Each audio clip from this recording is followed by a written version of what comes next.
সুমা আক্তার। সুমা আক্তার, বয়স কত? 30-এর উপরে হবে। 30-এর উপরে হবে। জন্ম জেলা কোথায় আপনার?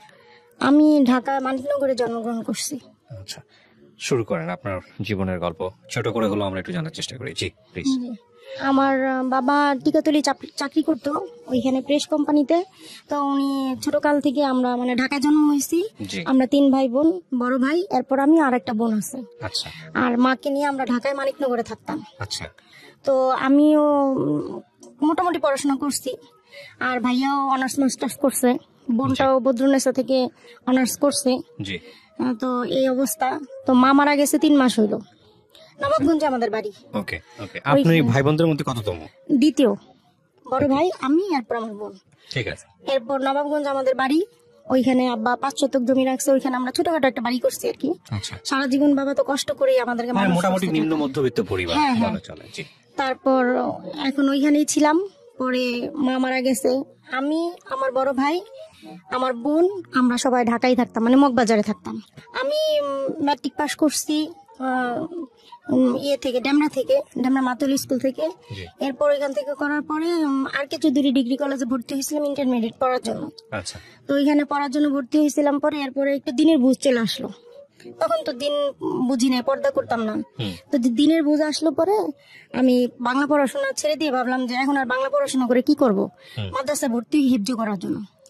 যদি হেফজটা কমপ্লিট করতে পারি তাহলে আলেম পড়বো। ইন্টার করার পরে আপনি হাফেজ হওয়ার জন্য ভর্তি হয়েছেন? হ্যাঁ, মানে দিল এমন চাইছিল, মানে তখন একদম পর্দায় চলে আসছি। মাশাআল্লাহ। আগে তো আঁটু পর্যন্ত চুল ছিল, চুল সাইডে রাস্তাতে লিপস্টিক দিয়ে হাঁটতাম, মানে খুব অন্যরকম।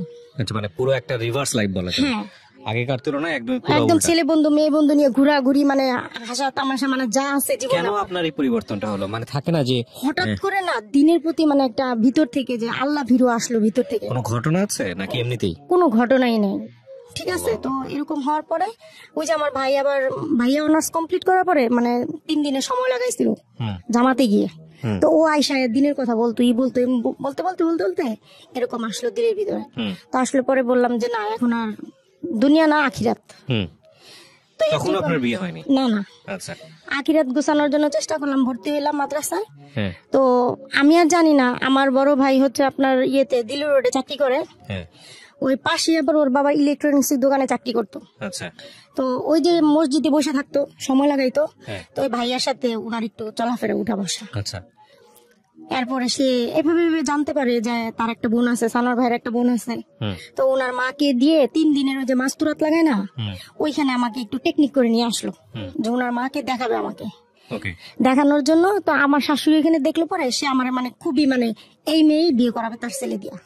আচ্ছা, মাশাআল্লাহ। তো এরকম 1 বছর আমি তো এখান থেকে চলে আসলাম, আমি তো আর জানি না ভিতরে তাদের কি ছিল। 1 বছর পরে ওর বাবা আমাকে ফোন দিছে একদিন। তো আমি তো তখন তো একদম পুরা দিনের উপর আমি তো কোনো ছেলের সাথে কথাই বলবো না। সে মানে আমার খুব জবরদস্ত করে কথা বললো। এভাবে করতে করতে আমার শাশুড়ি পরিচয় দিল যে ওই যে আপনি জামাতে গেছেন, আপনি যখন দেখছেন উনি আমার আম্মা। এভাবে করতে করতে এখন আমি তো রাজি না।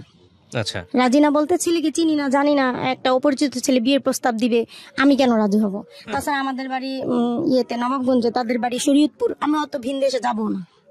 ওই মুহূর্তে আমার অনেক বিয়ের ঘর আসে, কিন্তু আমি রাজি হই না। আর সবচেয়ে বড় কথা, আমার দিনের জন্য আমি হাফেজ আলেম খুঁজতেছি। যদি বিয়ে করতে হয় তাহলে হাফেজ আলেমকে বিয়ে করবো, মানে বেদিন এরকম কোনো বিয়ে করবো না যাতে আমার পর্দার ব্যাঘাত হয়। এরপরে আমার বড় ভাই রাজি না, বলতেছে ছেলে দেখলে তোর পছন্দ হবে না, বা ছেলে তো জেনারেল শিক্ষিত না, আর ছেলে ওরকম মানে কোনো আলেম হাফেজও না। আচ্ছা। এমনি আর কি সময় লাগাইছে, ওই হিসেবে দিন খুব ভালো বুঝেছে।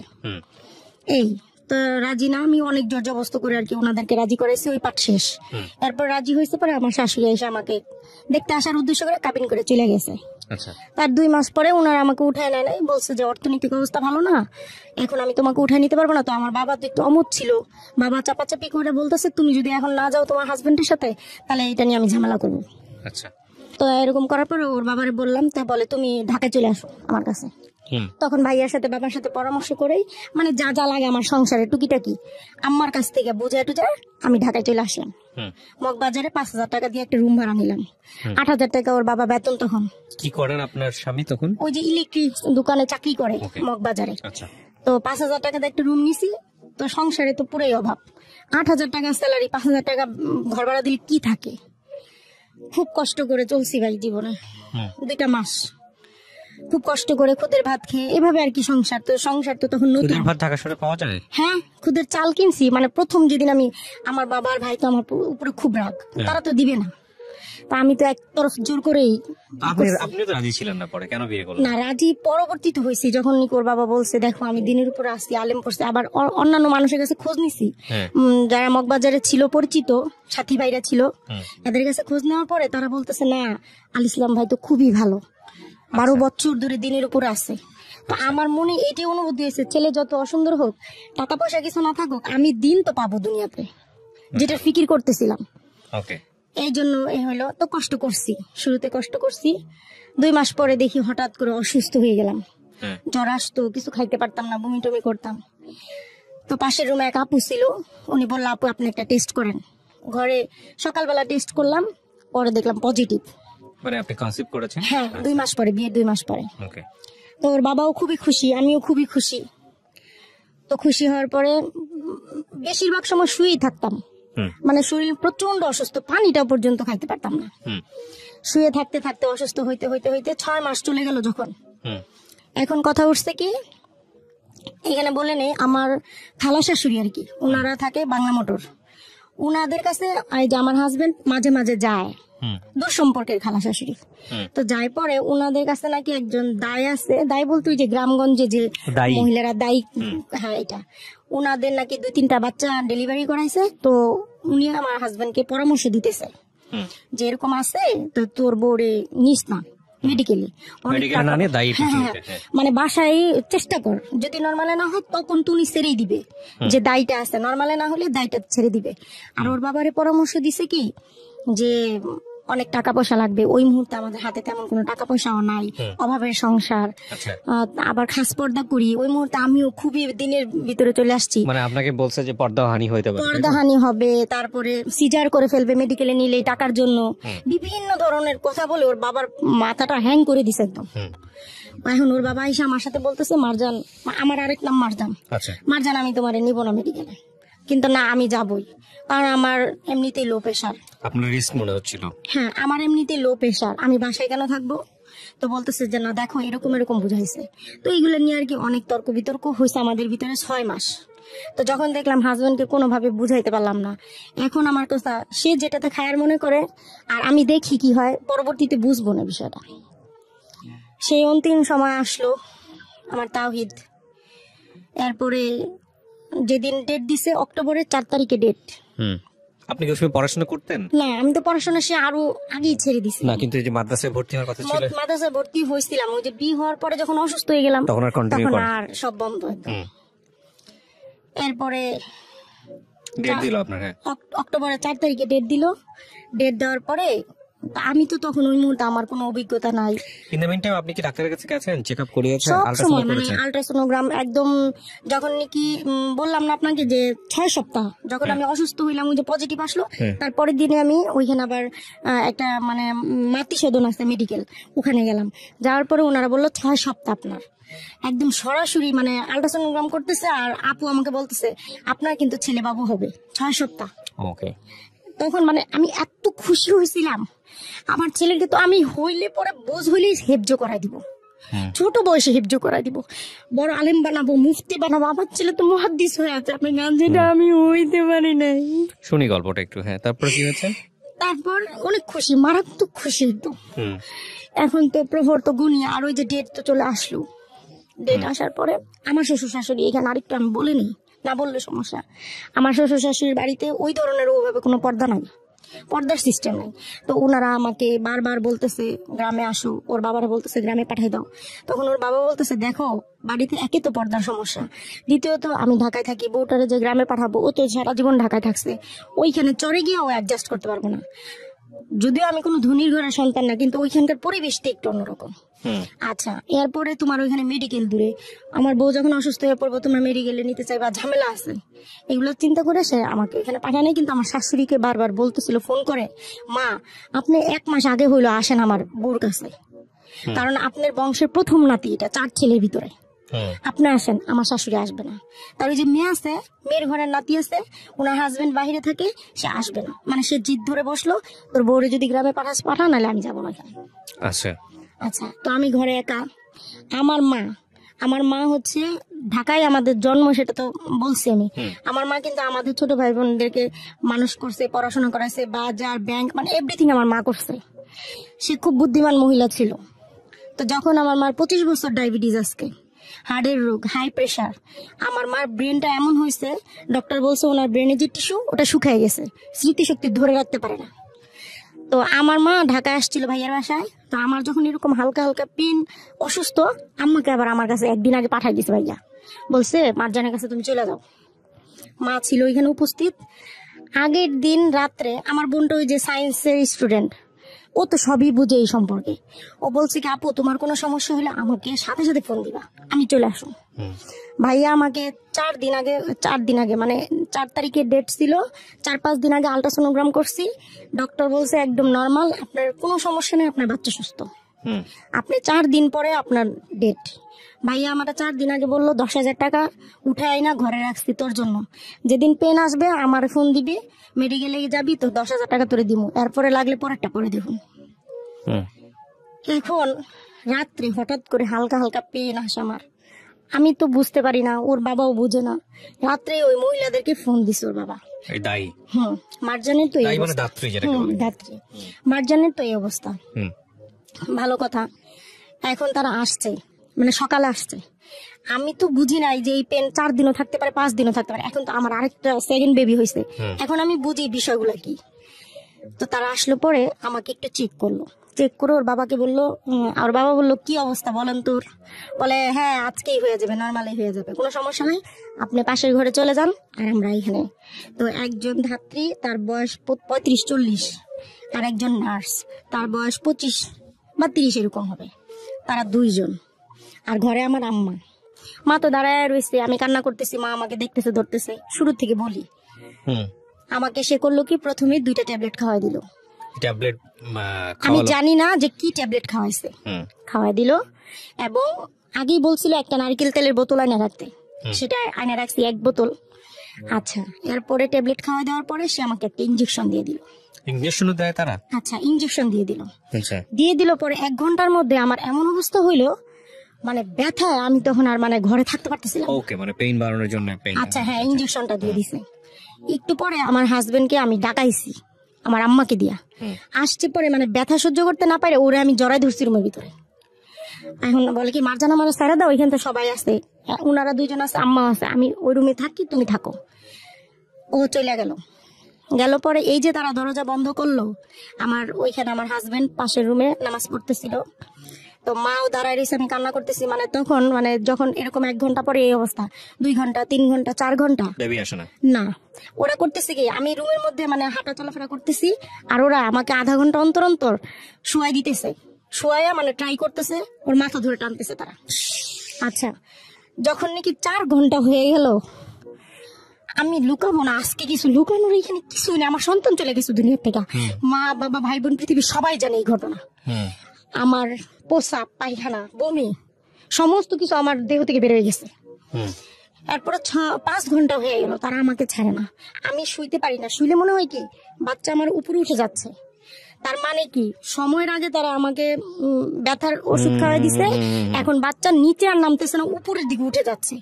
দ্বিতীয় কথা, আমার বাবুর হচ্ছে নার পেঁচানো ছিল, ওই বাচ্চা তো কখনোই নর্মাল আসার প্রশ্নই আসে না। পরে আমি এই 5 ঘন্টা ঘুরতে ঘুরতে দৌড়াইতেছি, স্যালাইন ধরে রাখছে নার্স, আর আমি রুমের মধ্যে দৌড়াইতেছি। আর সে আমাকে বকাবকি করতেছে, এই তুমি এত জোরে জোরে কেন কথা কান্না করতেছো, আস্তে করো, তুমি তো বেয়াদব, কথা শোনো না। মানে সে যত ধরনের মুখের টর্চার আমাকে করতেছে। এখন আমি বললাম কি, যখন 5 ঘন্টা হয়ে গেল শেষ, আমি বললাম আমার হাজবেন্ডকে ডাকেন, আর না হয় আমি এখনই রুম থেকে বের হয়ে যাবো, আর আপনারা কি আমাকে মেরে ফেলবেন? আমার বাবু কেন আসতেছে না, আপনারা আমাকে কেন ছাড়তেছেন না? আমি তো শুইতে পারতেছি না, শুইলে তো বাচ্চা উপর দিকে উঠে যেতেছে। আমার সুন্দর ফুটফুটে সন্তান, আপনি দেখবেন ভাই, আমি দেখাবো আপনাকে। তারা আমাকে করলো কি, সে তখন বললো মহিলা যে তুমি শুয়ে পড়ো, 1 ঘন্টার টাইম দাও, যদি 1 ঘন্টার মধ্যে তোমার বেবি না আসে আমি তোমাকে ছেড়ে দিব। আমাকে শুয়ে দিয়া নার্সকে বললো কি, ওরে ধরেন। ছয় তলার উপরে থাকি, মানে 6 তলার উপরে ছাদ, ওইখানে ছাদের উপরে একটা রুম, 7,000 টাকা ভাড়া দিই, ওই রুমে থাকি। সমস্ত পর্দাগুলো ঘরে খুলে দিল সে, খুলে দিয়ে লাইট টাইট জ্বালাই দিয়ে সে আমাকে শুয়াই দিল। ওই মুহূর্তে দেখেন, সিজার করার আগে, সাইড কাটার আগে, যেটা 2টা করা হয় মেয়েদেরকে বর্তমানে, এই 2টা করার আগে গার্ডিয়ানের সিগনেচার নিয়ে তারপরে করা হয়। ওরা আমার কোনো গার্ডিয়ানের সিগনেচার নেয় নাই এবং আমার অনুমতিও নেয় নাই। ওরা আমার সাইড কাটতেছে, আমি ব্যথায় চিৎকার করতেছি, কিন্তু আমি তখনও কোনো ধরনের অ্যানেস্থেসিয়া দেওয়া কিছু এরকম না, আমি তখনও বুঝি নাই যে ওরা আমার সাইড কাটতেছে। আর আমি তো চিৎকার, মানে মনে হয় আকাশ বাতাসও শুনছে সেদিন আমার চিৎকার গুলো। আচ্ছা, ওরা আমার সাইড কাটছে, সাইড কাটার পরে নার্স করতেছে কি, মানে হাঁটু গেড়ে বিছানার উপরে বসছে, মহিলা তো ওইদিকে, আমার এই উপর পেটে চাপতেছে, প্রচুর চাপতেছে। আর উনি মনে হয় মাথাটা ধরে টানতেছে, বেবি আসতেছে না। এরকম 5 বার করলো তারা। 6 বারের সময় আমার তাহিদ দুনিয়া আসলো। কিন্তু আমি যখন তাহিদ দুনিয়া আসলো, তখন তো সাথে সাথে আমার পেন শেষ। আমি শুধু আমার তাহিদের দিকে একবার তাকাইলাম, আমি দেখলাম কি ভাই জানেন, আমার তাহিদের একটা চোখ মানে বের হয়ে গেছে, আরেকটু মনে হয় টানলে, ওই যে বিষয়টা হচ্ছে এইভাবে টানতেছে, এইভাবে টানতেছে, তো যেভাবে টানছে এই সাইডের চোখটা পুরা, এই সাইডের চোখটা, হ্যাঁ এইভাবে ছিল, এই সাইডের চোখটা পুরো উঠে আসছে টানার চোটে। এবং মাথাটা কি হয়েছে ভাইয়া, পুরো এরকম হয়ে গেছে, দেখেন এরকম বাঁকা হয়ে গেছে, মানে চোখ উঠে গেছে, মাথাটাও বাঁকা হয়ে গেছে। এখন আমি শুধু ওর দিকে তাকায় একবারই বললাম, তখন তো আমার পেন টেন কিছুই নেই, খালাম্মা আমার বাবুর চোখ এরকম কেন, মাথা এরকম কেন? বলে কি আমি সব ঠিক করে দিতেছি, তুমি একটু চিন্তা করো না, আমার বাচ্চাটা কত কষ্ট করেছে ভাই, কত কষ্ট করেছে। এরপর আমার সন্তানটা আর কান্না করে না, ও বের হয়ে কান্না করেনি।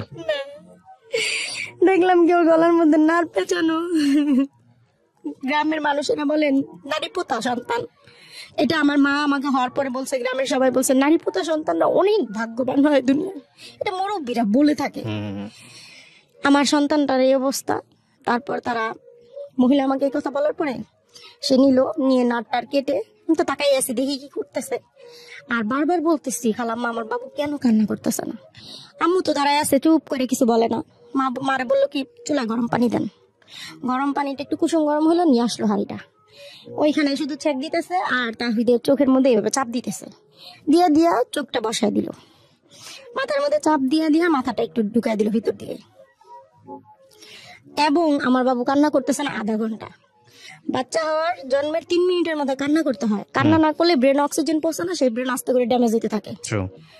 এটা তো এখন বুঝতে পারছি, তখন তা জানতাম না। কিন্তু এটা জানতাম বাচ্চা জন্মের পরে কান্না করে, কিন্তু সেটা তখন বারবার এই জন্য বলতেছিলাম আমার বাবু কেন কান্না করে না। এখন তাহিদকে সে থাপড়াইতেছে, লাইথাইতেছে, উষ্টাইতেছে, কি যে করতেছে আমার বাচ্চাটাকে, আমি শুধু দেখতেছি তাকায়া, কোনোভাবে কান্না করতেছে না। 1/2 ঘন্টা পরে এখন আমাকে সে বলতেছে ছেলে বাবুরা দেরি করে কান্না করে, তুমি চুপ থাকো, কোনো কথা বলবো না, যেহেতু তোমার বাবু আসছে। 1 ঘন্টার মধ্যে বলছি, 1/2 ঘন্টার মধ্যে বাবু আসছে, এখন কোনো কান্না, কোনো কথা নাই, বাচ্চা কি করবো আমি করতেছি। সেই বাচ্চাকে যখন দেখলো কান্নাই করে না, 1/2 ঘন্টা পরে নল বের করলো, একটা নল বের করে ওর নাকের মধ্যে ঢুকাই দিয়ে দিল, ফু দিল, পরে সাথে সাথে আমার বাচ্চা চিৎকার দিয়ে কান্না করে দিল।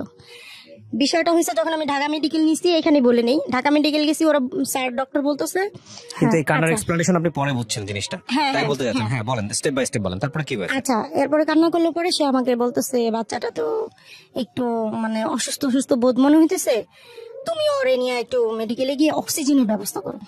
এই ধাত্রী বলতেছে। অক্সিজেন তো যখন কান্না করে নাই 5 মিনিটের মধ্যে অক্সিজেন দেওয়া দরকার, ওর তো ব্রেন ড্যামেজ হইতেছে অক্সিজেনের অভাবে। তো সেখানে আমাকে 1/2 ঘন্টা পরে বললো, যখন নাকি 1/2 ঘন্টা পরে পানি সরলো, পরে নাকের পানি সরলো, পরে কান্না করলো পরে এখন আমরা বলতেছে আপনি ইয়া করেন, এখন আর নিতে হবে না, বাচ্চা তো কান্নাই করে ফেলছে। কিন্তু 1/2 ঘন্টায় তো আমার বাচ্চার পুরো বাম সাইড অবশ হয়ে গেছে, রক্ত তো চলাচলই করে নাই ব্রেনের ভিতরে, রক্ত সব জমাট বেঁধে গেছে রক্ত। আচ্ছা গেল, এরপরে নিতে হবে না, তো নিতে হবে না, ঠিক আছে ভালো কথা। ওর বাবারা ডাকেন, এবার খুশি সংবাদ, ছেলে কান্না করছে, ওর বাবারা ডাকেন, আজান দিতে বলেন। বাবা আসলো, কোলে নিল, আজান দিল। ওর বাবা বলতেছে বাবুর চোখটা এরকম, মানে পুরোটা চোখটা ভিতরে ঢুকে নাই, একটু তো হালকা হালকা উপরেই আছে, মাথাটা ওই অবস্থা। আচ্ছা আমার বাবুর চোখটা এরকম কেন? আস্তে আস্তে ঠিক হয়ে যাবে, একটু মানে হওয়ার সময় একটু আঘাত পাইছে তো এই জন্য একটু এরকম হয়েছে। গেল এই করতে করতে সে করলো কি, সাথে সাথে 10,000 টাকা নিল, নিয়ে আধা ঘন্টার মধ্যে সে ওই 10,000 টাকা নিয়ে নার্সকে নিয়ে বেরোয় চলে আসলো রুম থেকে। ওই মুহূর্তে আমার শাশুড়ি যখন খবর পাইলো সকালে যে মারজানের তো এরকম পেন, মা তুমি আসো, আমার শাশুড়ি আসলো। সন্ধ্যার সময় আসলো, মানে 3:30টার সময় আসলো আমার শাশুড়ি। তাওহীদ তো হয়েছে আরো আগেই। আমার শাশুড়ি দেখে বলে, ওর মাথাটা এরকম এত বাঁকা হইলো আর চোখটা এরকম হয়ে রয়েছে, ওরে অনেক টানছে না রে। আমার বলতেছে, আমাকে মা আমি তো এগুলো বুঝি না, কিন্তু এরকম এরকম ঘটনা ঘটছে। আচ্ছা যাক, নাতি তো কানতেই আছে, ভালোই থাক। দেখে তো সবার মন বসছে। এখন আমারও তো ওরা সাইড কাটছে, আমি তো লড়তেও পারি না, চড়তেও পারি না। সন্ধ্যা থেকে দেখি আমার বাচ্চা কান্না করতেছে, আর আমার আর ওগুলা দেখে সহ্য হইতেছে না।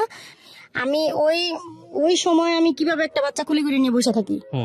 তারপর আমি পা দুইটা এমনি ছড়াই দিয়া তাওহীদের কুলে নিয়ে বসে রয়েছি, আর ও যে কান্না করে ওর মুখের দিকে তাকায় রয়েছি। ও যে কিভাবে কান্না করতেছে, ওর কান্না না, ও হচ্ছে খিচুনি হইতেছে ওর। ওই মাথায় আঘাত হওয়ার কারণে, রক্ত জমা যাওয়ার কারণে, যখন মানুষের ব্রেনে রক্ত জমা যায় তখন মানুষের খিচুনি হয়। ওর খিচুনি হচ্ছে ওই সন্ধ্যা থেকেই। আমি বুঝতে পারিনি, আমি ভাবছি বাচ্চা ঠান্ডার জন্য কাঁদতেছে। অক্টোবর মাসের 1 তারিখে হয়েছে, তো তখন তো ঠান্ডাই। এখন আমার শাশুড়ি কতক্ষণ নেই, আমি কতক্ষণ নেই, মানে এইভাবে অদল বদল করে নেই। নেওয়ার পরে সারাটা রাত এইভাবে গেল। এবং সে বুকের দুধও মুখে দিতেছে না, বুকের দুধ মুখে দিতেছে না। পানি দেওয়া নিষেধ বাচ্চাকে, 48 ঘন্টার মধ্যে পানি দিবেন না, বুকের দুধ খাওয়াবেন। 6 মাসের মধ্যে পানি দিবেন না, বুকের দুধ খাওয়াবেন। তো আমার বুকের দুধও নেয় না, এভাবেই করতেছে সে। করতে করতে ওনারা, আমি রাত্র 12টার দিকে ফোন দিয়ে বললাম যে আমার বাবু তো কান্না করতেছে, এই অবস্থা। মাথার মধ্যে কান্না করতেছে, মাথার মধ্যে খালি গরম ছ্যাঁক দাও, মানে গরম পানির মধ্যে যে তোমার জন্য দেখা আসছি তা না দিয়া দিবা আর ছ্যাঁকবা। অনেক দিনের বাচ্চাদের এইভাবে ছ্যাঁকা হইতো আর কি, নাভি ছ্যাঁকবা, মাথা ছ্যাঁকবা, এই ছ্যাঁকবা। কিন্তু আমার বাচ্চা তো সব ড্যামেজ হয়ে যেতেছে আস্তে আস্তে। হইতে হইতে সকাল 10টা, এই কিন্তু সারা রাত এইভাবে বসে বাচ্চা নিয়ে। আমার কোনো খাওয়া নাই, দাওয়া নাই, ঘুম নাই, কিছু নাই। এই আমি আর আমার শাশুড়ি বাচ্চা নিয়ে বসা। 10টার সময় ওর বাবা সকাল 9টার সময় বাসা থেকে বের হয়ে গেছে, অফিসে গেছে। বলছে আমি অফিসে গিয়া ছুটি নিয়ে আসি, তুমি একটু থাকো। 10টার সময় দেখলাম কি, এতক্ষণ কিন্তু এরকম হয় নাই। 10টার সময় দেখি আমার তাওহীদের চোখগুলো উল্টে যাইতেছে, আর কোনো দুধ মুখে না। আমি তো একটু পরপর ট্রাই করতেছি, চোখগুলো উল্টে যাইতেছে। এমন চিৎকার দিয়ে কান্না শুরু করে দিলাম ঘরের মধ্যে। এরপর আমার শাশুড়িও কান্না করে দিল দেখে। ওর বাবারে ফোন দিয়ে বললাম কি, তুমি একটু তাড়াতাড়ি আসো, আমার তাওহীদের অবস্থা ভালো না। ওর বাবা দৌড়ে অফিস থেকে আসলো, আইসা তারপরে বাচ্চাটারে তাওয়ালের ভিতরে পেঁচাইয়া শাশুড়ি খুলে দিলাম, আর আমি কোন রকম বোরকা পরলাম। হাঁটতে পারি না, কিছু করতে পারি না, এই শরীর নিয়ে সমস্ত শরীর ব্লিডিং ভিজা যাইতেছে একদিকে, আরেকদিকে বাচ্চার এই অবস্থা। আমি হাঁটতে পারি না, উঠতেও পারি না। এই বাচ্চা নিয়ে বেড়ে গেলাম রাস্তায়, গেলাম 8 দিন হসপিটালে। তারা দেখে বললো বাচ্চার তো অবস্থা ভালো না, আইসিইউ লাগবে। 50,000 টাকা ডোনেশন দেন, আর প্রতিদিন 10,000 টাকা। আমার ঘরে থাকে না 500 টাকা, আমি কোথেকে 50,000 টাকা ডোনেশন দিব? আমার কান্না কি দেখে দুনিয়ার ভিতরে। নিয়ে গেলাম কমিউনিটি হসপিটালে মগবাজার। ওইখানে এক পরিমল স্যার দেখে বলতেছে বাচ্চা তো মারাত্মক খিচুনি হইতেছে, এখন যদি না নিয়ে যান এই বাচ্চা তো বাঁচানো অসম্ভব, আপনি এখানে ভর্তি করেন আইসিইউতে। তো আইসিইউতে কত লাগবে? 10,000 টাকা ডোনেশন দেন, আর প্রতিদিন 4,000 টাকা। ওটা তো সামর্থ্য নাই আমার। পরে স্যার বলতেছে যদি কিছু নাই করতে পারেন ঢাকা মেডিকেল চলে যান এখনই। এই বাচ্চারে কোলে করে নিয়ে ঢাকা মেডিকেল চলে গেলাম। ওর বাবা, আমি আর আমার শাশুড়ি আর আমার তাওহীদরে নিয়ে গেলাম। পরে দেখা মানে অক্সিজেন সাথে সাথে নাকের মধ্যে ঢুকাই দিল। মানে ওইখানে বাহিরে একটা বেডের মতো থাকে, অসুস্থ বাচ্চারা ওইখানে আসলে অক্সিজেন লাগাই দেয়, সাথে সাথে অক্সিজেন লাগাই দিল। আমার তাওহীদ এমন করে কান্না করতেছে, আর আমি ওর 2 হাতে ভেবে ধরে রাখছি, আর বেডের মধ্যে চিৎকার করতেছে আর চটপট করতেছে, খিচুড়ি হইতেছে। আমার ছোট বোন দেখেন, ওই দিন ভাগ্যের কি পরিহাস, আমার ছোট বোনের ওই দিন সকালে পরীক্ষা ছিল, আমরা জানি না, ওর ফোন বন্ধ ছিল পরীক্ষার হলে। আমি সকাল থেকে ফোন করে ওরে পাই না, তো ওইটা তো বলি না, ও তো রাত্রে আসছে, দিকে টিকে গেছে, বাসায় চলে গেছে। ওরে ফোন দিছি দুপুরে ফোন দিয়ে বলি দেখ এই অবস্থা। আমার ছোট বোন সব ফালায় দৌড়ে গেল। এখন ওইখানে কোনো সিট নাই। ঢাকা মেডিকেলে প্রতিদিন হাজারো বাচ্চা এরকম ফেরত আসে, সিট পাওয়া যায় না আইসিইউর মধ্যে, বেড সংখ্যা কম। তারপরে ও আমার বোন করলো কি ভিতরে চলে গেল আইসিইউর ভিতরে, মানে কেউ যাইতে দেয় না ওরে। তো ও মানে একটু সাহসী, তো ও একদম দৌড়ে ভিতরে আইসিইউর ভিতরে রুমে ঢুকে গেছে। তো ওর সাথে সবাই চিল্লাচিল্লি শুরু করছে, এই আপনি আইসিইউর মধ্যে কেন ঢুকে গেছেন? বলতেছে দেখেন আমার বাবুর অবস্থা খুব খারাপ, আপনারা কি একটা ব্যবস্থা করেন। ডক্টরকে সাথে করে নিয়ে আমার কাছে এসে পড়ছে। আর আমি তো কান্না করতেছি, মনে হয় ওইখানে ও না আসলে ওই মুহূর্তে আসলে ওর হায়াত আছে, কিন্তু আমি তো কান্না করতে করতে, বাবু তো আমার যাই ওই সময়। আসা পরে বলতেছে একটা বাচ্চাই একটা বেডই শুধু খালি আছে, আপনার এই বাচ্চাটার জন্য আল্লাহ এই বেডটা একটু আগে খালি হয়েছে, মানে আধা ঘন্টা আগে খালি হয়েছে, এখন আমরা ভর্তি নিতেছি। এই যে তাহিদরে ভর্তি করে দিলাম, আমি খাস পর্দা করি, তাহিদরে ভর্তি করলাম। এখন ওর বাবা আমাকে বলতেছে বাসায় চলে যাও, আমি আসি এখানে, দেখবে একদিন আজকে রাতটা রাইখা কালকে সকালে ছাইড়িয়ে দিব। কিন্তু বাচ্চা যে কত বড় ক্ষতি, একদিনে তো ওই বাচ্চা বেরোর প্রশ্নই আসে না, কারণ ওই বাচ্চা বাঁচবেই না। আমি বাসায় চলে গেলাম, আমি আর আমার শাশুড়ি। আমার তো আর রাত্রে ঘুম আসে না ভাই, খুব স্বাভাবিক। সারা রাত কাঁদলাম বসে বসে, কাঁদতে কাঁদতে কাঁদতে সকালবেলা ওর বাবারে ফোন দিয়ে আমি এখনই আইতেছি, আমি তো কোনোভাবে আমি এখানে থাকবো না। কয় না তুমি আইবা না। আমি তো কাপড় চোপড় গুছাইয়া ব্যাগ ভর্তি করে রওনা দিয়ে দিলাম শাশুড়িকে নিয়ে। আইসা দেখি সবাই ঢালাও বিছনা করে আইসিইউর বাইরে শুয়ে আছে। এই অবস্থা, আমিও বসে গেলাম রাস্তার মধ্যে। সন্তান ওখানে মরে যাইতেছে, আমি কি করব? ঘরে শুয়ে থাকবো? রাস্তার মধ্যে বসে গেলাম মাদুর বিছায়। এখন বিষয় হইতেছে ওর বাবা তো পড়াশোনা কম জানে, কম বুঝে, একটা ওষুধের নাম বলতে পারে না ঠিক মতো ইংলিশে, অজ্ঞ, কারোর সাথে কথাও ঠিক মতো বলতে পারে না। তো এখন সবই আমারই করা লাগে। এদিকে আমার শরীর অসুস্থ, ওদিকে আমার বাচ্চা মেডিকেলে, আমাকেই দৌড়াইতে হবে। গেলাম সকালে, যাই বললাম নার্স রে, বললাম আপা এক নজর আমার তাহিদকে আপনি দেখতে দেন, কি হালতে আছে। মানে এক রাত পরে, আমি তো রাত তো মেডিকেলে রেখে আসছি বাচ্চাকে। রুমের মধ্যে ঢুকছি ভাইয়া, রুমের মধ্যে ঢুকে শুধু আমার তাহিদরে দেখলাম। আমার তাহিদ হা করে ঘুমাইতেছে, হা, চোখ দুইটা বন্ধ, হা করে ঘুমাইতেছে। সব শরীরের মধ্যে ইনজেকশন ঢুকায় রাখছে, মাথার মধ্যে ক্যানেলা পরায় রাখছে, আর অক্সিজেন ঢুকায় রাখছে, এমনি রয়েছে। আর সহ্য হইল না, ওখান থেকে বাইরে চিৎকার করে কানলাম কতক্ষণ। আইন্দা ওইখানে বসলাম, করলাম এই ছেলে যদি মরা যায় এখান থেকে নিব, আর যদি বাচ্চা থাকে এখান থেকে নিব, কিন্তু আমারও তোমরা এই জায়গা থেকে কোথাও পাঠাতে পারবো না। এই বসে গেলাম 17 দিন 17 রাত, এই হাত মোজা, এই পা মোজা, এই মুখ, এইভাবে রাস্তার মধ্যে দিনটা পুরো তবজি নিয়ে বসে বসে লা ইলাহা ইল্লাল্লাহু মুহাম্মাদুর রাসূলুল্লাহ, যে কালিমা পড়লে বেহেশতের মধ্যে খুঁটি নড়তে থাকে, এবং যতক্ষণ পর্যন্ত বান্দার দোয়া আল্লাহ কবুল না করবে ততক্ষণ পর্যন্ত মানে এটা বন্ধ হবে না, খুঁটি নড়া। এই দোয়াই করলাম আল্লাহর কাছে, যে আল্লাহ এই দোয়া যদি কবুল না করেন আমার সন্তানকে যে কোনো ভাবে হোক আপনার ফেরত দিতে হবে, নিতে পারবেন না। আমি আল্লাহর কাছে এভাবে দোয়া করলাম, আমার সন্তানকে আপনি কোনো দিনই নিতে পারবেন না, যে কোনো ভাবেই হোক আমার সন্তানকে আপনি ফেরত দিতে হবে। আমি মনে করি ও মারাই গেছে, কিন্তু ওরে আপনার জীবন ফিরে দিতেই হবে। আপনি আমার বাচ্চাকে নিতে পারবেন না। আমি রাস্তায় বসে আছি, আমি সারা পৃথিবীর সবচেয়ে বড় ভিখারি, আপনার কাছে ভিক্ষা চাই। আপনি পৃথিবী তৈরি করছেন, এরকম কোটি কোটি মানুষ তৈরি করছেন, আমার সন্তানের হায়াত দিতে 1 সেকেন্ড লাগবো না আপনার। এই আমার দোয়া, আর এই আমার তবজি জপা, এই আমার কান্না। তো যখন নাকি ডাকে তো প্রতিদিন একবার করে দেখতে যাইতে হয়, তখন করি কি হাত মোজা করি, পা মোজা খুলি, বোরখা খুলি, বড় হিজাব পরি, মাস্ক পরি আর হিজাব পরি, তো শরীরে তো কিছুই দেখা যায় না, এভাবে করে ঢুকি, বাচ্চাকে দেখে আসি আর কান্দি। রাত 2টা নাই 3টা নাই, ঘুম তো আর আসে না।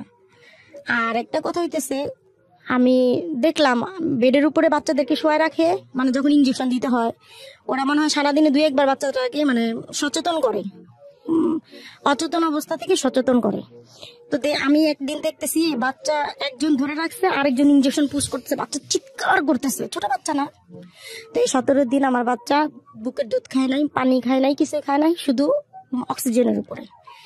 আর এই যে ওষুধ, হাতে কিন্তু একটা টাকাও নাই, বড় ভাই টাকা দিতেছে, তারপরে মানে যারা যারা পরিচিত ছিল সবাই আমাদেরকে টাকা দিতেছে শুধু বাচ্চা চিকিৎসার জন্য। তো এই 17 দিন পরে একদিন হঠাৎ করে ডাক দিল।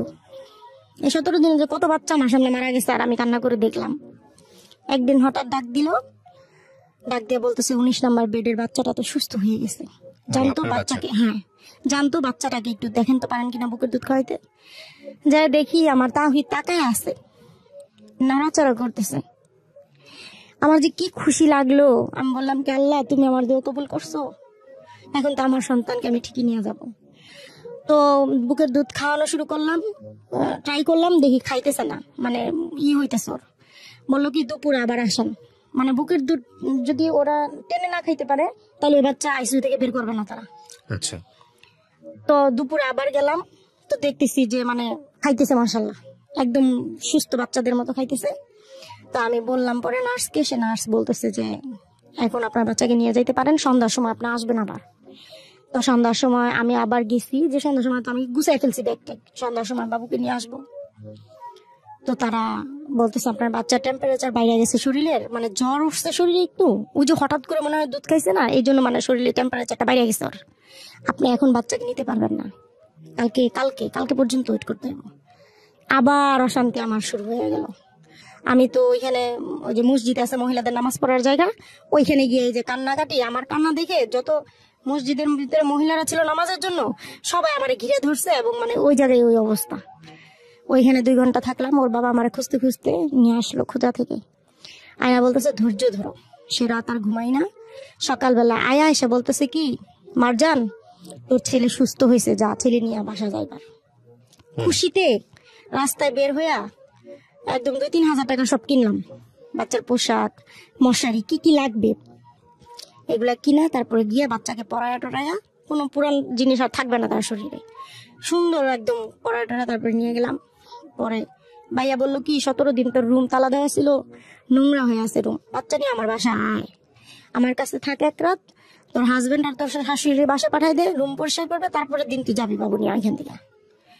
গেলাম ভাইয়ের বাসায়, তাহিদ না খালি কান্না করে, মুখের মধ্যে যখন দুধ দিই তখন একটু চুপ থাকে, দুধটা খুলাই দিলে ও কান্না করে, আর শুধু যখন ঘুমে থাকে শুধু ঘুমে থাকে।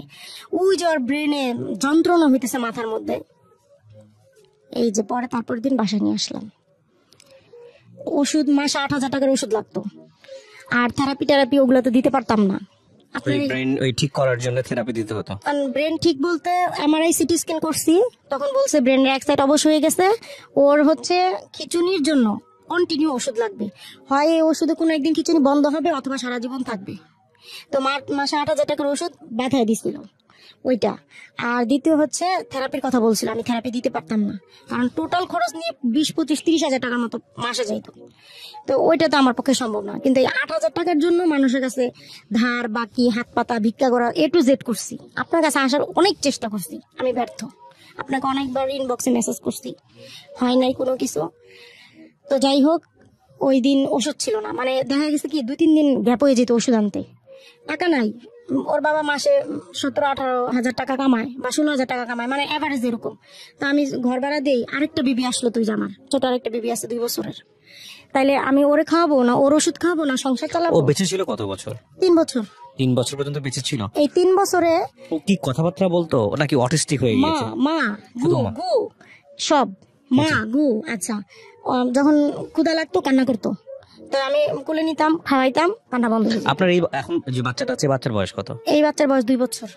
ওর আচরণ আর এর আচরণের মধ্যে নিশ্চয়ই পার্থক্য ছিল। ও তো সুস্থ আর ও তো অসুস্থ। সেটাই বলছি, তা ও তার মানে অটিস্টিক হয়ে গিয়েছে। হ্যাঁ, ও মানে ও হচ্ছে মানে ডাউন সিনড্রোমের বেবি Down হচ্ছে, syndrome না না ভাইয়া, ডাউন সিনড্রোমের বেবি হইতেছে রক্ত থেকে যে জন্মগত প্রতিবন্ধী, আর ও হচ্ছে ওই সিনড্রোমের বেবি, মাথা আঘাত লাগার কারণে জন্মের সময় যে বাচ্চাদের মাথা আঘাত হয় ওই বাচ্চাগুলো এরকম, ওইটাও এক ধরনের প্রতিবন্ধী। মানে ওই যে ব্রেনটা এক সাইডে ড্যামেজ হয়েছে, ওই কাজটা তো আপনার এই হাতটা তো লড়বে না, ওর হাত নড়তো না, হাত নড়তো, পা নড়তো, যেগুলো আমার মানে ওর আই কন্ট্যাক্ট ছিল না। ওর আইটা কি ঠিক হয়েছিল পরবর্তীতে? হ্যাঁ, চোখ টোক একদম সমান হয়ে গেছিল, সব ঠিক হয়েছিল, কিন্তু ওর আই কন্ট্যাক্ট ছিল না, এই জন্য বলছে থেরাপি দিতে। ওই যে আমরা তো পুরোপুরি পারিনি থেরাপি দিতে। মারা গেল কিভাবে? হ্যাঁ, ওই যে ওষুধ, যখন ওষুধ শেষ হয়ে যেত 2 দিন 3 দিন চলে যেত, আর খিচুনিটা তখন উঠে যেত, খিচুনিটা উঠে গেলেই মানে ওর অবস্থা নাজেহাল হয়ে যেত। যেদিন এরকম হলো দেখেন, সুস্থ একদম সুস্থ, ও যেদিন এরকম হলো দুপুর থেকে একটু একটু জ্বর, সন্ধ্যার সময় দেখি ফুললি জ্বর, ওষুধ নাই ওই দিন আমার। তারপরে ওর বাবা একজনের কাছ থেকে 1,000 টাকা ধার করে ওষুধ আনলো, 1 পাতা ওষুধ 1,000 টাকা, আর অনেক তো ওষুধ দিছে। তো ওইটাই খিচুনির এক নম্বর ওষুধ আর কি। ওই ওষুধটা রাত্রে খাওয়াইলাম, রাত বাড়তে বাড়তে ওর জ্বরও বাড়ে, ও এবং মুখে কিছু দেয় না, মানে খাবার দিলে খায় না। বাড়তে বাড়তে 2টা বেজে গেল। 2টার সময় দেখি মানে ওই যে স্যালাইনের উপরে রাখছি শুধু, মানে স্যালাইন খাওয়াইতেছি, মানে কিছু খায় না সে। আর জ্বর জ্বর খিচুনি আর কিছু খায় না, দিলাম স্যালাইন। দিতে দিতে 2টার সময় দেখি নাক দিয়ে মুখ দিয়ে মানে এমন ভাবে বের হইলো ওগুলা, পেটের মধ্যে তো কিছু নয়, খালি স্যালাইনই, সমস্ত পানি বের হয়ে গেল। আর একটু পর পর 1 মিনিট পর পর ঝাঁকি দিতেছে, চোখ উল্টে যাইতেছে, আর মানে আমাশার মতো হাগু হইতেছে, অল্প অল্প রক্ত আসতেছে হাগু দিয়ে। এখন রাত 2টার সময় আর সহ্য হইতেছে না আমার। ওর বাবারে বললাম কি এখনই তুমি আমার নিয়ে হসপিটালে চলো। ওর বাবা বললো কি দেখো ছোট মেয়েটা তো এখানে ঘুমাইতেছে, এখন বাজে সাভারে রাত 2টা, আমাদের বিকাশে মাত্র 300 টাকা ওর বাবার মোবাইলে, আমার হাতে 1 টাকা নেই, ঘরে একটা 4 আনা পয়সা নেই যে আমি ওরে নিয়ে বেরোয় আর কোথাও যাবো। বাবা বলে কি সকাল হোক মারজান, এরপরে ওরে নিয়ে মেডিকেলে যাইও। সকাল হইলো, আমি তো আর ঘুমাই না, পোলা নিয়ে বসে আছি। সকালবেলা মেডিকেল গেলাম। কোথায় গেলাম? নিউরোসায়েন্সে, কারণ খিচুনির মেন ওষুধ হইতেছে নিউরোসায়েন্সে ব্রেনের। গেলাম পরে সে বললো সিট খালি নাই, বাচ্চা মারাত্মক, নিয়ে যান শিশু হসপিটালে। আমাকে ঢাকা মেডিকেল নিবো, কারণ আগে শিশু হসপিটালে যান। ওই তখনই যদি বাচ্চাটা মানে অক্সিজেন দিত আর স্যালাইন দিয়ে দিত শরীরে, ওর কিন্তু স্যালাইন অক্সিজেন দুটোটারই ঘাটতি হয়েছে। খিচুনি হইলে কিন্তু অক্সিজেন থাকে না শরীরে, তখনই কিন্তু আমার বাচ্চাটা একটু দাঁড়া হয়ে যায়। শিশু হসপিটাল থেকে দেখা ছেড়ে দিল, বললো আমাদের এখানে সিট নাই, নিউরোসায়েন্সে সিট নাই, শিশু হসপিটালে সিট নেই, ঢাকা মেডিকেল নিয়ে যান। ঢাকা মেডিকেল নিতে নিতে বেলা 2:30 গেলাম। পরে সে বলতেছে বাচ্চা পালস নাই, অথচ বাচ্চা কিন্তু নড়তেছে সকাল থেকে, সবই ঠিক ছিল। ওই দৌড়াদৌড়ি করতে করতে পালস চলে গেছে। পালস নাই, বাচ্চার অবস্থা নাজেহাল। আইসিইউ ভিতরে নেন, আইসিইউতে নেন, ঠিক আছে আইসিইউতে নেন, আইসিইউতে সিট খালি নাই, ইয়েতে নিয়ে যান, প্রাইভেটে নেন। আমাকে মইরা গেলে এখনই মইরা যাবো, কিন্তু আমি প্রাইভেটে করতে গিয়ে মরে। যে মানুষ আমি 1,000 টাকার ওষুধ কিনতে পারি না, সে মানুষ আমি কিভাবে প্রাইভেটে নিয়ে মরে। এরপরে সেই বাচ্চাটা স্যালাইন দিল, ওইখানে 2-3টা ডক্টর চলে আসলো, স্যালাইন ট্যালাইন দিয়ে সবকিছু দিল। দেখলাম কি তাওহিদের পালস ফিরে আসছে। ফিরে আসলো পরে আমি তো তখন আমি একদম শান্তি যে আমার বাচ্চার পালস ফিরে আসছে, এখন আর কোনো সমস্যা নাই। ডাক্তার বলতেছে আপনার বাচ্চার পালস ফিরে আসছে, যান একটা জ্বরটা যদি কমে তাহলে আপনার বাচ্চা সুস্থ, যাই একটা ডোজ নিয়ে আসেন। গেলাম ডোজটা আনতে, মাত্র মানে 1 মিনিটে সময় হয় নাই। পাশে আপুরে বললাম কি আপু তাহিদের দিকে একটু তাকায় থাকবেন, দেখবেন ও কি করে, আমি শুধু ওষুধটা নিয়ে আসি। ওই সিট থেকে মনে হয় 2 মিনিট গেছি, যে ওষুধটা আনছি শুধু, আয়সা দেখি স্যার আমার বাচ্চার বুকটা চাপতেছে ইচ্ছা মতো। ওই হ্যাঁ পাশের ওই আপু, মানে ও যখন ওর খিচুনি ঝাঁকি দিয়ে ওর দুমটা চলে গেছে, তখন ওই আপু তো ও তো নড়তেছিল, কান্না করতেছিল, তো একটা বাচ্চার কান্না বন্ধ হয়ে গেছে, সবই বন্ধ হয়ে গেছে। ওই আপু দেখে বুঝে ফেলাইছে, ডক্টরকে ডেকে আনছে, আমাকে না ডেকে। তারপরে ডাক্তার এরকম করতেছে, আমি আসছি, আয়সা আমি তো ওরে দেখে আমি একটা চিৎকার দিছি খালি ওই জায়গার মধ্যে দিয়ে, আমি ফ্লোরে পড়ে গেছি। পরে আমি আপু নয় আমার দেখে কান্না করে দিছে, ওনার কান্নাটা দেখে আমার দিলটার মধ্যে মোচড় দিয়ে দিছে। আমি ডাক্তারের পাও 2টা ধরে বসে আসছিলাম, জানেন না পাও 2টা ধরে কইছে আর আমার বাচ্চারে সুস্থ করে দেন। আমি 3টা বছর না খেয়ে না লইয়া ওরে ঢাকার শহরের কোনো মেডিকেল বাদ রাখি নাই। Square hospital, Dhaka medical, PG, Savar, কোথায় কোথায় গেছি, মিজানুর রহমান স্যার।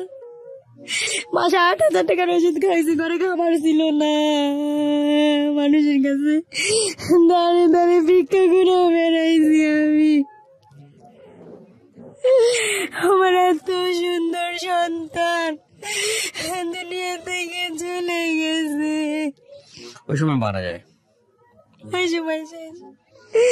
বাচ্চাটারে কোলে নিয়ে বসেছিলাম, আমার তাহিদা একরকম ছিল। 10 মিনিট পরে দেখি আমার বাচ্চাটা এত সুন্দর হাসি দিতেছে মার কোলে। এই বাচ্চাটা নিয়ে 2টা ঘন্টা বসে বসে গান। এই গল্পটা থেকে আমাদের একটা জিনিস আমি বলি আপনাদেরকে, প্রিয় দর্শক এবং শ্রোতা যারা এতক্ষণ শুনলেন, ইউটিউবে যারা শুনবেন বা দেখবেন, জীবনে কখনো কোনোদিন আজকের এই গল্প যারা শুনেছেন তারা মনে মনে প্রতিজ্ঞা করেন কখনোই এই বাচ্চা হওয়ার ক্ষেত্রে কোনো ধরনের মানে কোনো প্রকার কোনো রিস্ক নেবেন না। আমরা একটা সময় ছিল যখন ডাক্তারি সেবা পেতাম না, এই ধাত্রীরা এসব কাজ করতেন, ঠিক আছে, ওই সময়টার কথা আলাদা। আর এখন যেখানে উন্নত চিকিৎসা সেবা আছে, বাচ্চা ঘরে আসার সঙ্গে সঙ্গে প্রতি মাসে সেভিংস করা শুরু করেন। যদি পয়সা না থাকে ধার করে হলেও সেভিংস করেন এবং চেষ্টা করেন, যেহেতু এটা আপনার ভবিষ্যৎ, যে আপনার স্ত্রীকে এমন একটা জায়গায় নিয়ে যাওয়ার জন্য যেখানে সে বেস্ট ট্রিটমেন্টটা পাবে। চেষ্টার যেন কোনো ঘাটতি না থাকে, এটা একটা গল্প। আরেকটা হচ্ছে যে এই ভদ্রমহিলা যে 3টা বছর তার বাচ্চা বেঁচেছিল, এই ভদ্রমহিলা কিন্তু প্রতিদিনই বেঁচেছে, প্রতিদিনই মরে গেছে। কারণ প্রত্যেকটা মোমেন্টের যে যুদ্ধ, একটা বাচ্চার দুনিয়াতে আসার পর থেকে উনি বলছেন যে 17 দিন আমি রাস্তায় ছিলাম। এটা শুধুমাত্র 17 দিনের গল্প না, এটা 3টা বছরের গল্প। আপনার বাচ্চাটা মারা গেছে কোন সালে? এই যে অক্টোবর মাসে, এই কদিন আগে। তার মানে আপনি তো ট্রমা থেকে এখনো বেরোতে পারেন নাই। এটা আমি জানি না, মানে একটা যেটা হচ্ছে আপনি খুব বিশ্বাসী একজন মানুষ, আপনাকে দেখে বোঝা যায়। যেহেতু বাচ্চা গেছে, ও নিশ্চয়ই, আমাদের তো ধর্মেই একটা আছে যারা অপ্রাপ্ত বয়স্ক হয়ে বা তারা আগেই যারা মারা যায় তারা জান্নাতি। সেদিক থেকে আপনি সৌভাগ্যবান, এভাবে চিন্তা করবেন। আর এখানে আপনার আসলে কিছুই করার ছিল না। আপনার স্বামীর যে একটা ভুল ছিল আমি মনে করি, কারণ ওই সময়টাতে উনি যদি ওই সিদ্ধান্ত না নিতেন, পরবর্তীতে টাকা পয়সা কিন্তু আপনাদের গেছে, প্রচুর গেছে, অনেক কষ্ট করছে এই বাচ্চার জন্য, তাই না?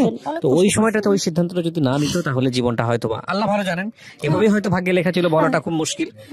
তো আপনার এই গল্পটা আমি মনে করি এটা এক ধরনের সেবা হবে, বিশেষ করে যারা আজকে শুনলো তাদের জন্য, যারা সিদ্ধান্ত নেবে তাদের জন্য অনেক বড় একটা উপকার হবে। আপনি কেন বললেন রেডিওতে আজকের এই গল্পটা? আমি বলছি 2টা কারণ। প্রথমত, ওর চিকিৎসার জন্য, সাহায্যের জন্য আপনার কাছে আসতে চাইছি, পাই নাই। অত্যন্ত দুঃখিত, আপনার মতো এরকম অনেক কেস হয়তো বা আমার পর্যন্ত আসে, কিন্তু আমি হয়তো দেখতে পারি না বা দেখার সময় থাকে না।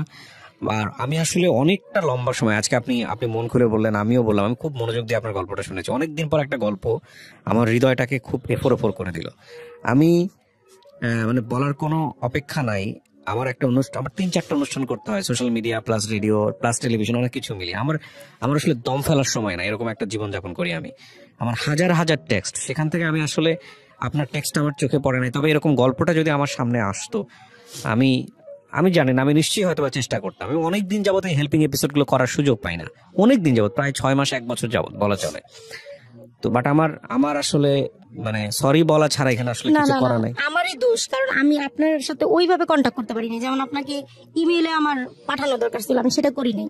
আমি করছি আপনার ইনবক্সে, আমি ফেসবুকের ইনবক্সে খুব একটা দেখা হয় না। যখন ভাই আমি যখন নাকি জানছি, মানে গত মাসে যখন ও মৃত্যুর আগে, ওর অবস্থা খুব খারাপ, আমি পাগল হয়ে গেছিলাম কি করব। তখন আমি আপনার একটা ওই সময়, লকডাউনের সময় একটা আপনার পোস্ট, ওইটা আমি পড়ছি। যখন আপনি বলতেছেন যে আমি কিন্তু ফেসবুকের ইনবক্সে কোনো মেসেজ দেখি না, আপনারা কিন্তু ইমেল করবেন আমাকে, তখন আমি ঘাটতে দিন রাত ঘুমায়া যে কিভাবে আমি ভাইয়ের সাথে দেখা করব বা কিভাবে আমার গল্পটা আমি বলবো, তখন এই যে ফোনে এইভাবে করতে করতে এই যে আপনাকে পাইলাম আমি শেষ পর্যন্ত। কিন্তু শেষ পর্যন্ত পাইও তো আমার লাভ হলো না। আল্লাহ ভরসা, এই লাভের জায়গাটা হয়তো অন্যের জন্য আপনি বললেন, এটা হয়তো অনেকের জন্য শিক্ষণীয় হবে। আরেকটা কি কারণে আপনি বললেন আজকে? আরেকটা কারণ এই যে, হ্যাঁ, ওই যে শিক্ষণীয় বিষয়, আমি এখনো 1.5 থেকে 2 লাখ টাকা ঋণ আছি ভাইয়া। আচ্ছা। দ্বিতীয়ত, আমার জীবনের এখন এই সময়ে যে একটা কষ্টের বিষয়, সবচেয়ে আমি আইসা দাঁড়াইছি, যেমন আমার বাচ্চাটাকে নিয়ে আমি কিন্তু গ্রামে মাটি দিছি, এমন একটা স্থানে মাটি দিছি, ওইটা কোনো কবর স্থান না, একটা জঙ্গলের মধ্যে মাটি দিছি। আমার দিল এখন কি চাই জানেন? মানে আমার শেষ ইচ্ছাটা জীবনে, ওর জন্য আমি কিছু করতে পারিনি, অনেক কিছু করছি, তারপরে মনে হয় কিছু করতে পারি নাই। মনে হয়েছে শরীরে রক্ত বিক্রি করে ওর চিকিৎসা আমার করা দরকার ছিল, যেটা আমি করতে পারি নাই। তো এখন অনুভব হয় কি, যে পৃথিবীর বুকে আমার তো সবই শেষ, টাকা পয়সা যা জমাইতে পারি নাই দিছি, ভিটা বাড়ি যা আমার শ্বশুর বাড়ি থেকে আমি যেটুকু পাইতাম সেটুকু আমি ওর পিছনে খুয়াই দিছি। এখন আমার কিছুই নাই। যদি আমার 1 টুকরা জমিও কোথাও হইতো, সেটা গ্রামের কোনো চকে হোক, ওরা আমি কবরস্থান ওইখান থেকে আমি ওরে ট্রান্সফার করা যায় সেটা আমি জানি, আমি অনেকের সাথে আলোচনা করছি, কারণ ওই জায়গাটা